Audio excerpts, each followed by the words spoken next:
વડોદરા શહેરના યાકુતપુરા વિસ્તારમાં ફૂટવેરના વેપારીના બંધ મકાનમાં થયેલી પાઉન્ડ, રોકડા રૂપિયા અને સોનાના દાગીના સહિત 4.14 લાખ રૂપિયાની મત્તાની ઘરફોડ ચોરીના ગુનાનો વડોદરા શહેર ક્રાઇમ બ્રાન્ચે ભેદ ઉકેલી નાખ્યો છે અને આરોપીની ધરપકડ કરી છે. આરોપી પહેલા ફરિયાદી સાથે મિત્રતા કેળવી હતી અને પછી રેકી કરીને ચોરીને અંજામ આપ્યો હતો.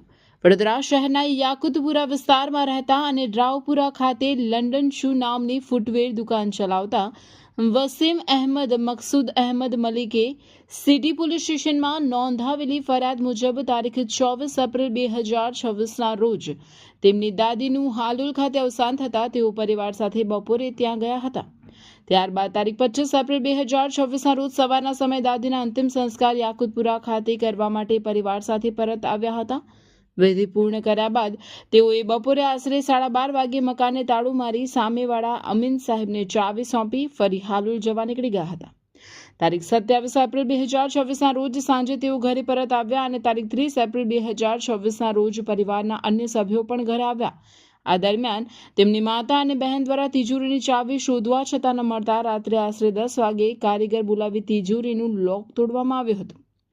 તપાસ દરમિયાન તિજોરીમાં રાખેલા સોનાના દાગીના, રોકડ રકમ તથા વિદેશી ચલણ ચોરી થયા હોવાનું બહાર આવ્યું હતું.